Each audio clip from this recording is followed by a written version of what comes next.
ndakafonerwa neumwe mwana andisingazivi, ndisingatombozivi kuti kunei kunzwa kuti kune henzi Mother's Day. Ndizuru zvikanzi muri mai wangu ndakutengerai tiketi.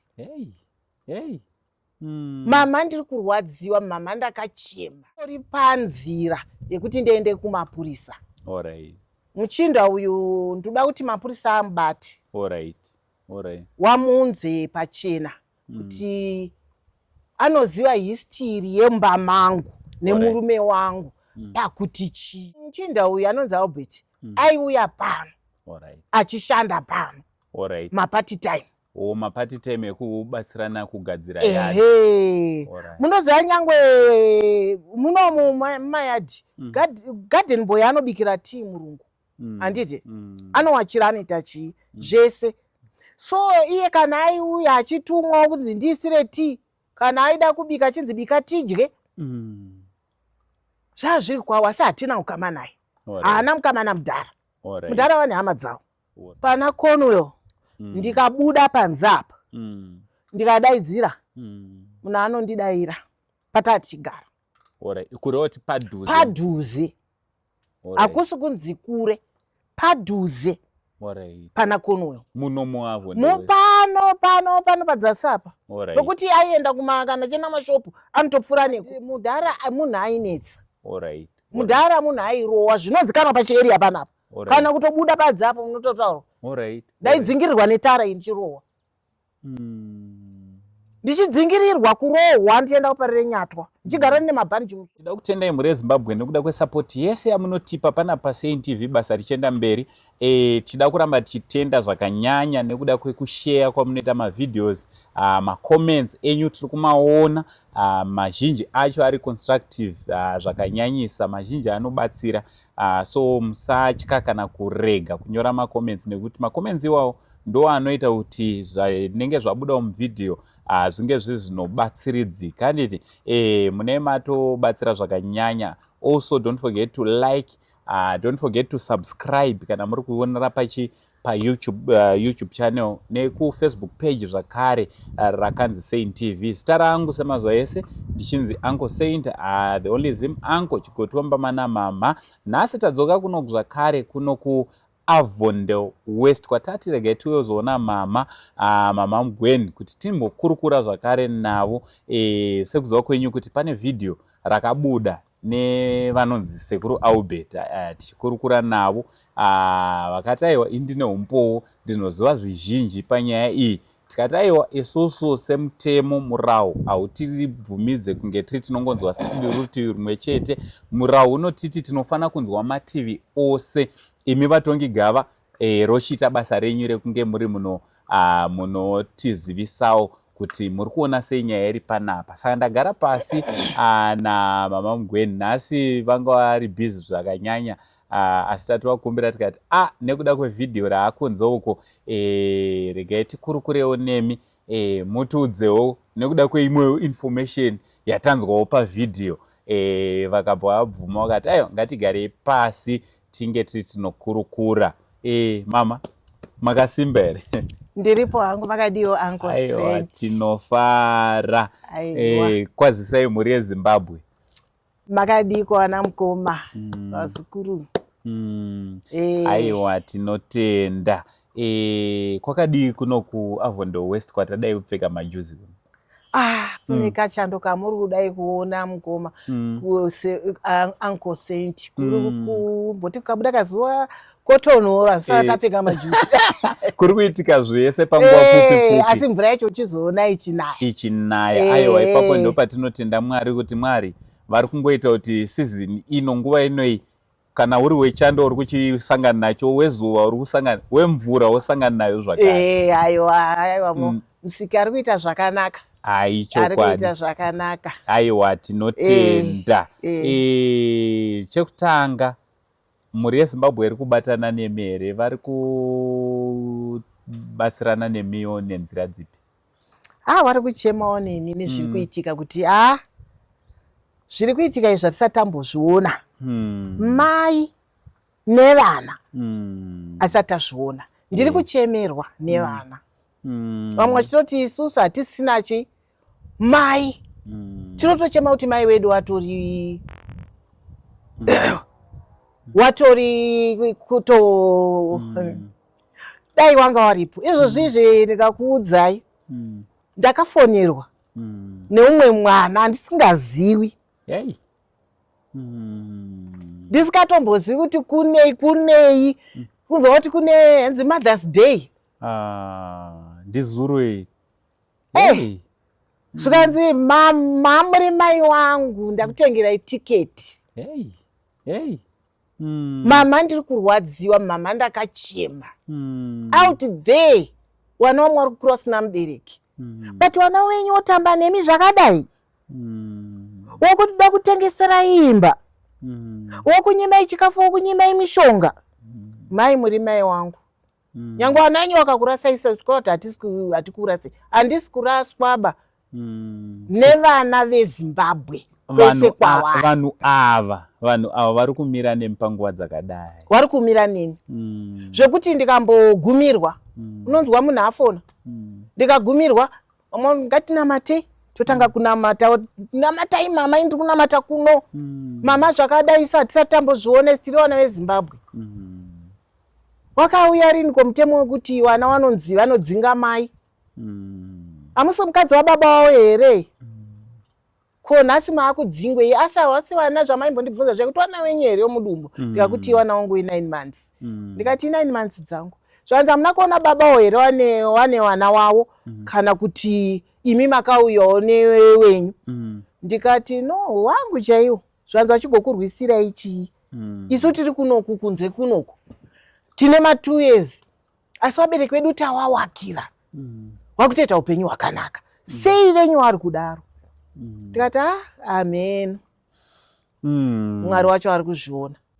Right, so ameno kana makaonawo video rasekuru Albert vaitsanangura zvizhinji zvatinoda kuti tinge tiri tinobvunza zvijeke, nekuti muri kuona kuti zvatiri kutaura panapa sekutaura kwatakaita nemi kubva pazuva rekutanga vanhu vakaona ende zvikajeka kubva kurutivi rwenyu, kubva pane zvamakanga muchitaura.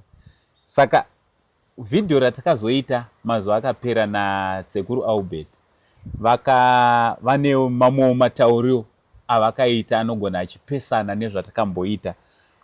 Ndozvatatiregai tigare pasi tinge tiri tinokurukura nemi tinzwewo. Chekutanga, sekuru Albert ukama hwenyu navo hwakamira sei?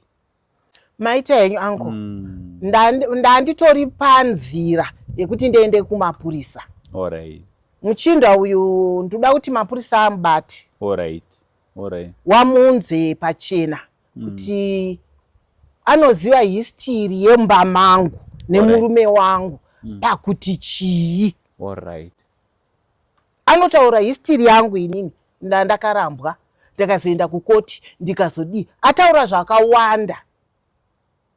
Ndangoti ameno Mwari ndimi munoziva. Asi chandoda kuti ndimusungise. Alright. Ataure kwaakaiona information iyoyo nekurambwa kwangu. Alright. Zvese zvaangachitaura kuti akazvionepi. Ini murume wangu ane hama dzake. Alright, saka tiri papo haisi hama here kana kuti sawira? Ko sawira hanzi ukama neusawira chinhu chimwe chete, kana kuti sawira wemusha uno. Nekuti ipapo ndo patirikuda kuti titange tanatsonzwa kuti ukama hwenyu hwakamira sei uye makavaziva sei sekuru Albert? Ini Albert anoitawo basa rechigarden boy. Alright. Zvekuti anoti sekuru kurispekta. Imi munondoti gogo, ndinonzi gogo handidi. Kana ndagogo handisi kutaura kuti ndine ukama newe. Kundirespekta handidi. Saka uyu muchinda uyu anonzi Albert aiuya pano achishanda pano mapati time. Mapati time ekubatsirana kugadzira yadi. Munoziva nyangwe muno mumayadi garden boy anobikira tii murungu handiti. Anowachira anoita chii zvese. So iye kana aiuya achitumwa kunzi ndiisire tea, kana aida kubika achinzi bika tidye, zvazviri kwawo, asi hatina ukama naye. Haana mukama namudhara. Mudhara wane hama dzawo. Osaka hapana ukama usawira, nekuti matsawira ndevamwe vekuti vanogona kunge vari share information imwe yakadzama. Pausawira vanga wasiri sawira here wamudhara, uye mudhara vaiva nematsawira here? Mudhara anga asikaiti zvepati-pati nevanhu, akanga asina basa nemunhu, ene mudhara akanga ari munhu anga asikatauri-tauri. Anga asikatauri-tauri. Kana nagarden boy panapa aingomuti nda kuti ndiitwe ichi obva apinda mumba. Handiti? Zvekuzosvika pakudzamisa pakutaura zvese ndikushaya kuti azviona kupi murume uyu. Azviona kupi kutaura zvese kudaro. Azviona kupi. Pane nyaya yavataura yatiri kuda kubvunza kuti inge rinojeka. Nyaya yekuseparate, kuti panguva yakashayika vaMugweni achiti may his soul rest in peace, varambe vachizorora nerugare, vari kuti imimi makanga musiri pano. Tingada kuziva kuti pavari kutaura kuti manga muri kuna Conway kungava kure sei kubva panapa, chekutanga. Chechipiri, mudhara vakanga vasingazive here kwamanga muri sekutaurwa kwazvaita. Inzvimbo ipi yamanga muri nemuri? Pana Conway ndikabuda panze apa, ndikadaidzira munhu anondidaira patati chigara. Kureva kuti padhuze? Padhuze. Hakusi kunzi kure, padhuze. Pana Conway. Muno muavo? Pano padzasi apa. Nokuti aienda kana chena mashopu anotopfuura neko. Aitoziva kwatinogara. Aitoziva. Iye Albert iyeyu aishanda panext paaigara. Saka kureva kuti nguva yese yanga asikazivi kuti imhuri yamudhara. Aishanda taive panext. Kureva kuti inharaunda imwe chete yamamuri ngori? Tiri panharaunda imwe chete namudhara. Aitoziva kuti wana wangu ari papa. Aitoziva kuti wana wangu apa wari papa. Ndikutosvika mashida hanzi mudhara aitondibvunza kuti mhuri yangu iri kupi. Iye achiziva pandinogara. Wana wake waisauya pano. Wauya kochinja uniform kunoku. Anozoti pana Conway wana mhuri yangu iri papi. Ndandisikapazivi inga waita hako. Muri sahwira wangu. Yanzi wamwari wangu here mheno. Pane munhu asikazivi kune wana wake. Ipapo ndopa patatiregera tinatsobvunza. Zvakare tiri ipapo paitaurwa nyaya yedivorce nasekuru Albert. Regai ndovati sekuru nekuti ndozvavakatindojisa kwatiri. Tisingazivi kuti alright, kana makadhivorsa apa aitwe here, handinzwisisa hangu mutemo kuti alright, kana tanga tiine mudziyo wedu umwewo hatizive pakusheyana kwemidziyo makabuda sei muwanano iyi. Nekuti according to zvakataurwa nasekuru Albert, kunonzi mudhara vakanzi vatore maproperties, imimi wamabuda musina chamuinacho. Inini mukoma Saint handina kurambana nemurume wangu. Ini ndakabuda nekuchipatara. Ndakatowana ambulenzi pano. Kuva naenda kuparire Nyato. Manga maita sei ipapo? Hamene chakanga chandirowa. Mumba imomo chandirowa. Ndakarohwa pano pamhanza panapa kubva ndadona. Hamuna kutoona kuti handina kuona kuti chii. Patime yachona, alright, timbodzokera kumashure. Patime yachona chii chaiitika pamakazorohwa kana kuti maiitawo sei? Mudhara munhu ainetsa. Mudhara munhu airohwa zvinozikanwa pachieriya panapa. Kana kutobuda padzi apo munototaurwa. Ndaidzingirirwa netara iyi ndichirohwa. Ndichidzingirirwa kurohwa ndichienda kuparire Nyatwa. Ndichigara nemabhanji musoro. So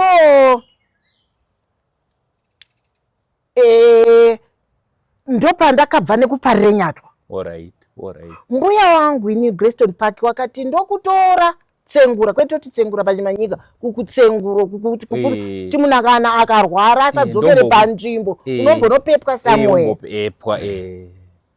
Ndikati inini handingaende kupi kuGrayston kuroko. Ndichada kuenda kumacheck up. Mwana ane ofisi yakushandisa officer apa, ane imba yaari kurenda yese. Ndakuenda ikoko. Alright. Ndopaigara mwana ipa. Ndopaigara mwana. Alright. Ndiye upi uyu? Ndiye musikana anonzi Rujeko. Muhombe uyu, musikana mukuru. Musikana mukuru. Ndikamuti mwanangu, iyo kai hanzi izvo nana mbuya nasekuru wangu. Hendei kupi? kuGrayston Park. Zvanzaiva maichiendei mudi muye padhuze. Mungavanetse kubva uko muchienda kuchekapo. Alright, saka ipapo pada kuti pajeki kuitira kuti nyaya dzacho dzakuzotaurwa uku munge muri pakachena, pakajeka. Kureva kuti paitova nenyaya dzedomestic violence. Patori nedomestic violence yakakura. kutoda kutotaura nenyaya yekuti munhu haasisipo kuzvidefenda. Ndekuti inini handingarambi ndichitaura munhu akafa. Ndicharambirei ndichimutaurira regai azorore. Handiti? Daiva pasina kuti vana ivavo vari kunditengesera imba yangu, vari kundinyima mari dzemushonga, vari kunyima mari yechikafu, handaibuda umu. Ndizvozvo. Handaibuda. Dai vakangoti imba yedu, wandisiya zvakadaro, nyangwe ndikafa handiti ndo anotora. Munhu akafa ndiye anotora. Vana. Saka kubuda kwandakaita, nyangwe ndichinzi ndarambwa. Pavana 4 makore mangani. Wana wangani. Ndongobuda badzi kumacha ndisina chandinacho. Ndisina kusheyiwa kana chinhu. According to the law, according to sekuru, vari kuti imimi makabuda muchifamba achisingazo property amakanga handina kubuda ndichifamba. Handina kubuda ndichiti ndasiya murume pano pamba. Ndakabva nekuchipatara. Alright, saka mupaipa mamuchatsanangura marohwa nechakurovai. Ambulance dzauya dzakutorai. Makabva maenda kuchipatara. Ndakaenda kuchipatara. Ndakangoti zii. Ndakaita 24 hour. Ndakafa. Ndakafa mukoma semu. Mai wangu wakangonzi mukaona mushini uyo uri kuti ti ukati zii motora tuntu wenyu modi mobuda. Kuroti zvadaro muchembere vakabva vauya. Ndo vakabva vauya kuzova nemi kuchipatara.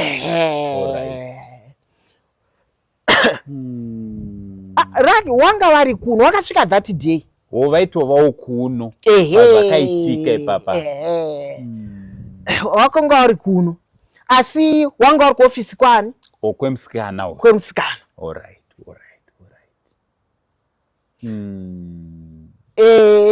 Ndo pandakanhingirikina. Pandakaenda kuchipatara madhokta akashaya kuti chii, asima iyoyo. Boti chakanditi pano pamanza apa. Handiti. Vandatoita newiwi. Zvakanga zvabata zvine simba.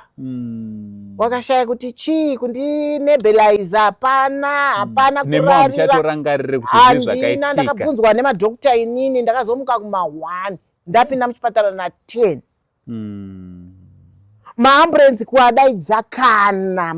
kudaidza kana shamwari yangu yepanext door ikaedza kufona ikaedza. Wakaenda mafoni akawanda kana kudai zvaiti ndife hameno. Ndobva ndagara should be 5 days ndiri muchipatara. Ndanga handisina simba. Madhokota pandakangopfakanyika wakangotaura zvikanzi the leg is moving. Zvikanzi what did you say? Zvikanzi come and see. Ndakunzwa manje. Nzeve dzakudzoka. Wanga wachinditora hameno kwawaenda neni ndandiri murift ndichiendeswa kumusoro.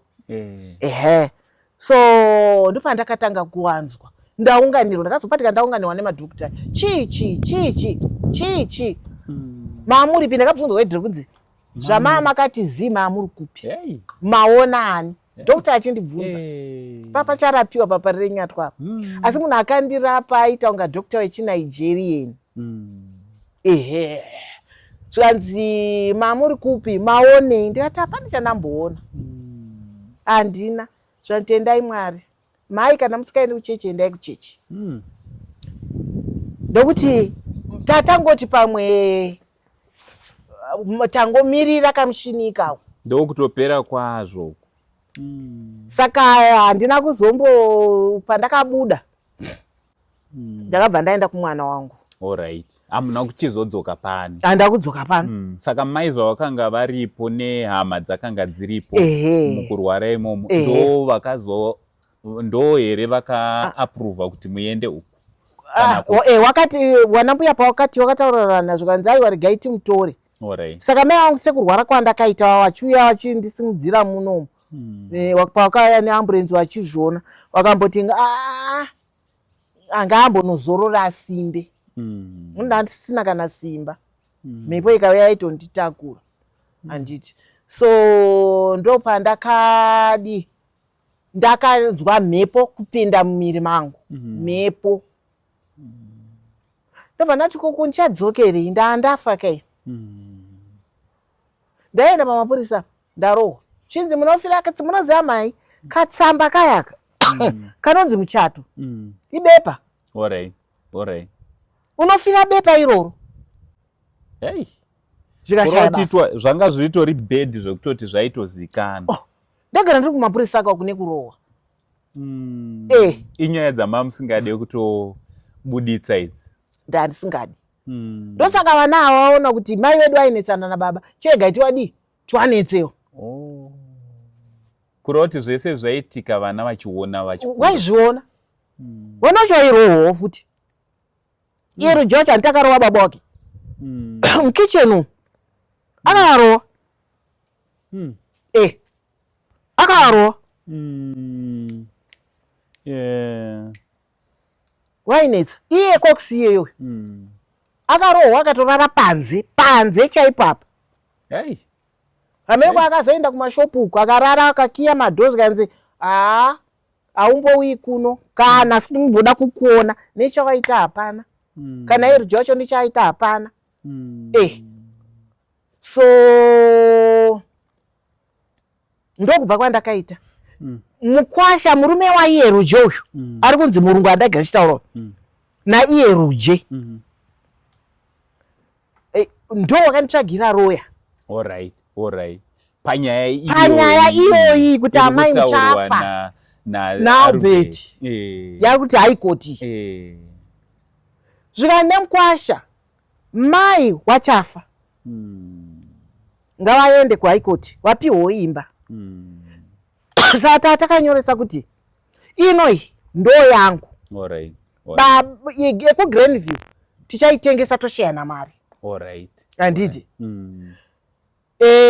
takaenda kuhaikoti, haikoti ikati makarambana here, tikati hatina. Makapiwa gupuro here, ndikati handina. Iye murume ndiaidaira. Zvikanzi mai wangu vari kofuti kukoti kwacho.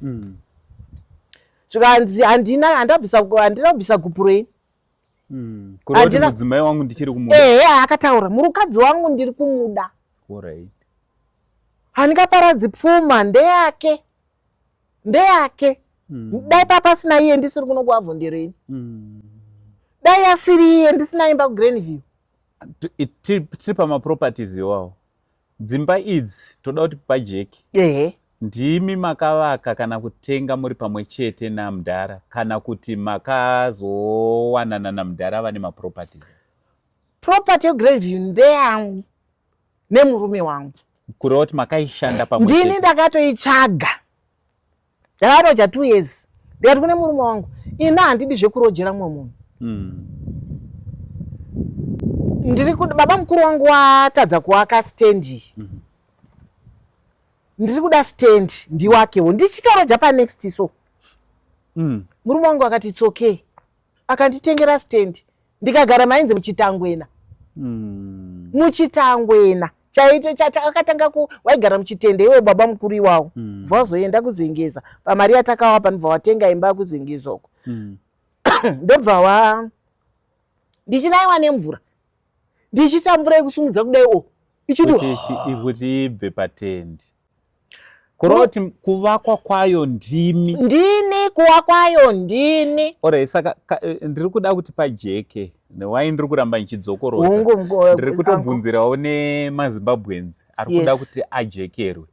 Alright, tiri kuti kana vanhu vachizenge vasiyana kana makavaka mese property iyo tichouya futi pano tsanangura kuti pano futi makai ndikati murume wangu ina handidi kugara kurukesheni handiri zvekugara kurukesheni ndoda kuenda kumasabhabha kune vamwewo iko ndiri kuda kueastri road yekuenda kumusha kwangu Manicaland 1 kana nzira yekuenda kukariba kuavondale. Alright, murume wangu akaenda kueastri imba yeyo bva itangirwa. Alright, ndokubva tazowana pano murume wangu akati mukadzi wangu imba ndaiona exactly wandakatorota ndipa ine grass chichi kuvharanda uko ndichitomutsanangurira zvikanzi exactly imba yawakarota taiona ndatobhadhara mari.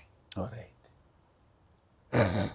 kuroti makatozobva uku makuuya kunoku ipapo ndo patiri kuti zvijeki kuti hatizive pamwe mitemo inochinja kana kuti hatizive zvakaitika imi munoziva neallegation yekuti mimi makasiyana makarambana maproperties haashewe here anga asingashewe here panguva yachona kana kuri kunzi vanhu vasiyana aisheyiwa ndekuti akandivharidzira nyaya yekuti handa kuramba mukadzi wangu koti.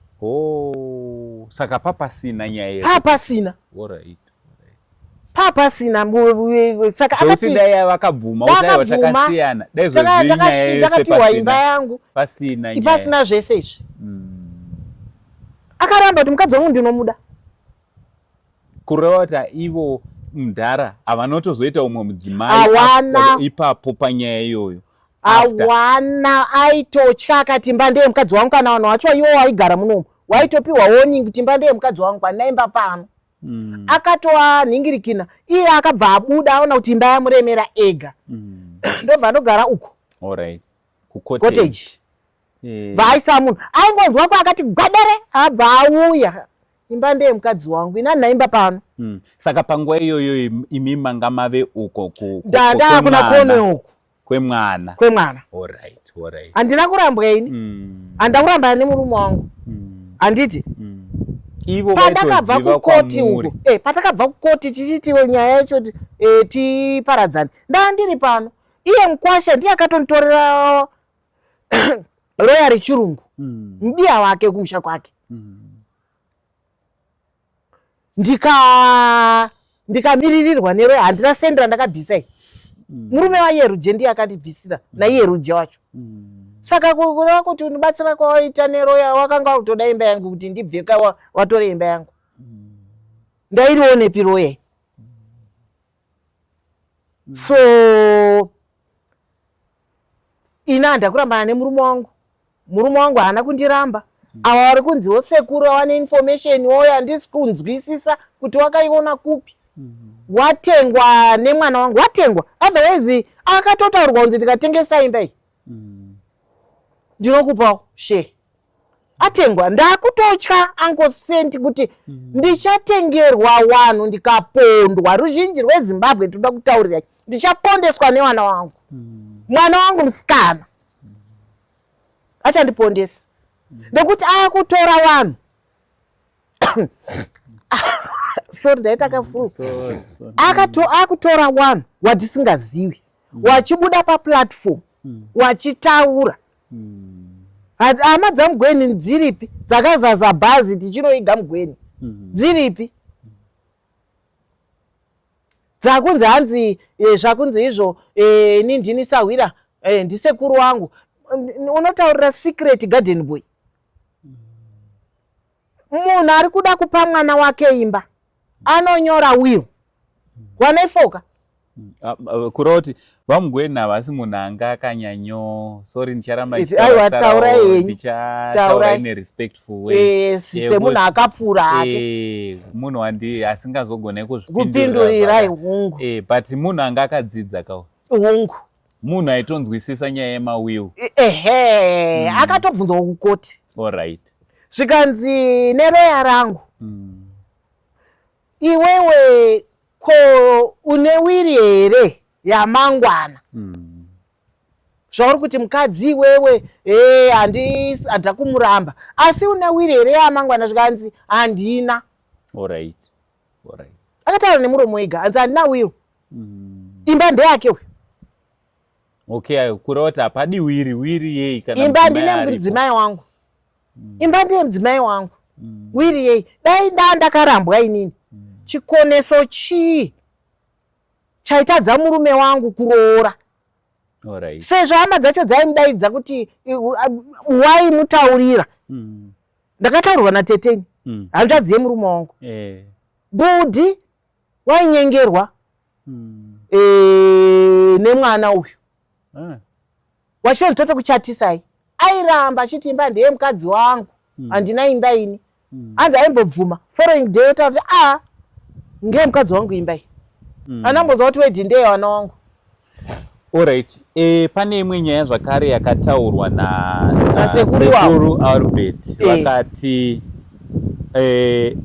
musikana wenyu mukuru akasvika paakawanikwa hanzi vaitaurawo vachijoka after vavaudza kuti musikana wenyu akaroorwa paconversationo dzavaita pachisawira chavo vakatobvunza kuti mwana wangu musikana kuroorwa kumabhacha ababa akapiwa ani akadyiwa nani zvakatogwa nani mungatitsanangurirawo kuti makarodza ka mwanasikana baba wasipo zvakafamba sei dati tibvunzewo ipapo ina handiro munhu akamwana mai akamborodza mwana ndorodza mwana wangu mototibatsira ndiwo handina kurodza mwana ini handina kurodza mwana ndatozvinzwawo ipapapa kuti ndakarodza mwana anochirodzwa saka zvakafamba sei wakangowana nawo alright hapana chakauya hapana ina handina kuroorerwa ke kuna baba handina chandinacho kana kuti vangoshandisa tsika yechirungu yekuti varungu vanongoti wakakupa ringi chetewo zvekuchinjana maringi ndizvozvo alright indiri kushaya kuti information yese iyoyi akaiwana kupi akaiwana kupi information yese Albert pari kunzi according to sekuru vari kuti panotori nemapepa anosapota zvizhinji zvavakanga vachitaura ameno mungada kuti kudi kuvana havana havasiriwo here vari kufanira vachiuya kana nemapepa achona vachitaura kuti aiwa mapepa ndewawo ndo zvimwe zvandishamisa Uncle Saint kuti uyu iwo ari kunzi sekuru wawa muzukuru meno ati ndisekuru wangu wamgweni wadiko watenga munhu atengwa kawe aubudi pakamera usina kutengwa imhosva kaidzi abuda pakamera wanangu wadi kubuda pakamera kana ndiri wrong wari right baba wao wakawasiyira nhaka wadi kubuda pachena wachiti ndisu pafrandi chaipo kudai so kuti ndisu takapiwa property nababa kana wanangu akutenga munhu kurawo kuti manyepo kai ngazvibude pachena sezvandiri kuita pajekerere izvi ndiri kutaurira nyika yese kuna muZimbabwe wese pasi pano ainzwa nyaya iyi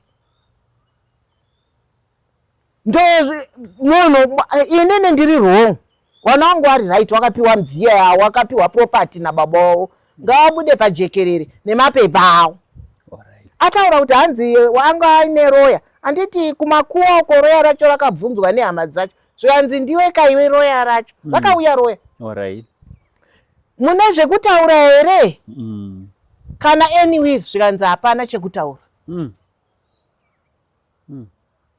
wakaedza kuenda kuroya rababa wacho waienda handisingazvizivi imo mukutukana mundo maizobuda roya rachera kuti baba wenyu hawana chawakasiya kwandiri.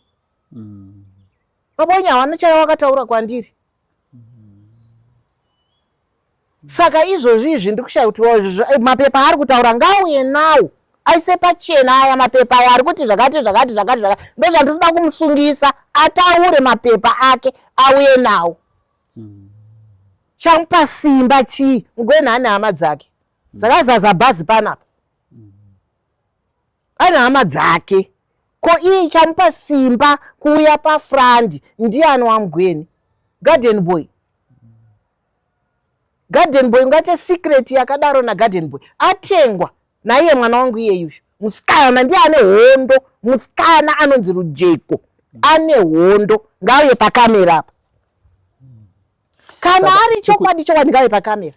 Tiri kuti mukana iwowo tinawo panapa pozi chatiri kuzama kuda kuita ndofunga kubva patakatanga kuita mavidheos ndeyekuti tiri kuda kudzokeredza nekuumbiridza ukama hwakanga hwakanganisika. Ndofunga tisati tatomboenda pakamera chamakatanga kutaura ndechekuti because tisati taita vhidhio takabvunzana kuti donzvo riripo nderei, mukati ini chokutotanga tiri kuda kuti vana vangu tidzokedzane zvakare rudo rwekudii rwekutanga.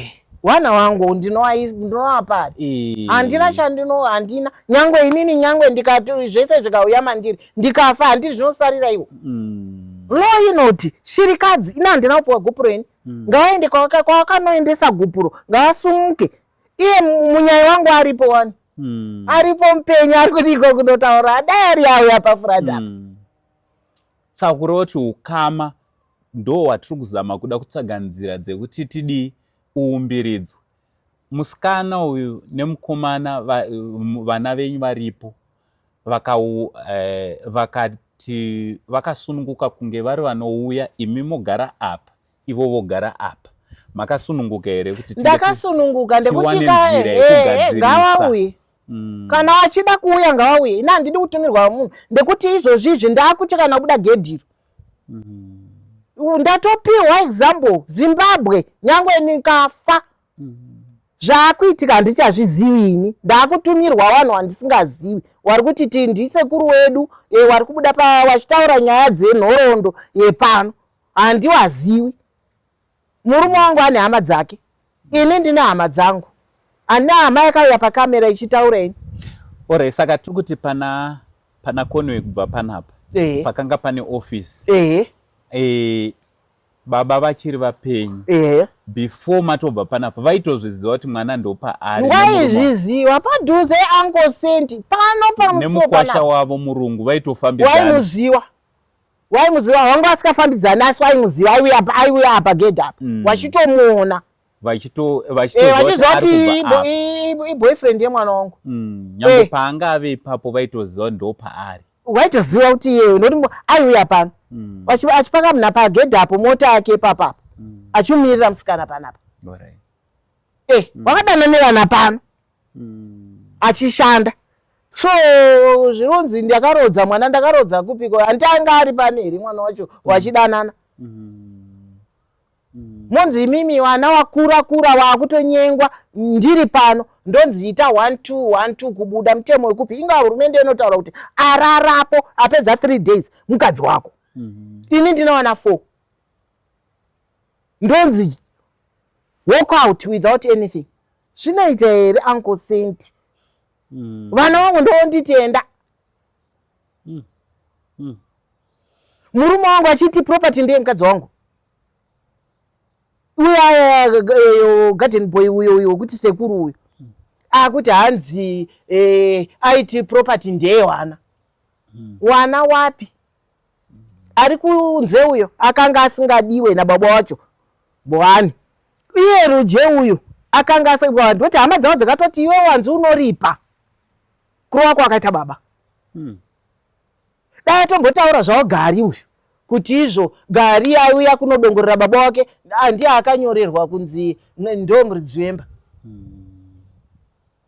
Ndiye kuroti Gariwo zvechokwadi ndiye aifambidzana Gari aiuya asi vamwe ava vanga vasina ukama hwakanaka nababa wanga vasingadi. Bwezi uyu akarova baba wake wakatoenda kuchipatara wakasunwa musikana iye Rujoe akapirwa imba nani? Akapirwa imba nani? Saka anga ari makakatanwa pakati pababa nevana. Baba wacho wanga usina kuti uku. Wanga usina kuti uku. Wanga utori negrudge rekuti baba wedu waitirowa, waitituka. Nhasi anonditi hanzi izvo imba hanzi ndiyaRujeko. yaRujeko wekupi? Ruje ari kutoti mai ava ndakavachengeta. Ndiruda kuti nditengese imba. Akazvitaura nemuromo wake, ndiruda kutengesa imba iyoyi, mari yangu idzoke. Ndakavaendesa kuchikoro vana ivavava, ndoda kuti mari yangu idzoke. Ndoda kutengesa imba. Ndo zvina Rujeko. Alright. Ndofunga muri kungozvinzwira mhuri yeZimbabwe nyaya dziri panapa. Imimi ndimi munokwanisa kuti munge muri munotizivisa kuti muri kufungeiwo nezvenyaya iyi. Shoko renyu ramungada kusira rekupedzisira kumhuri nematambudziko ese aripo.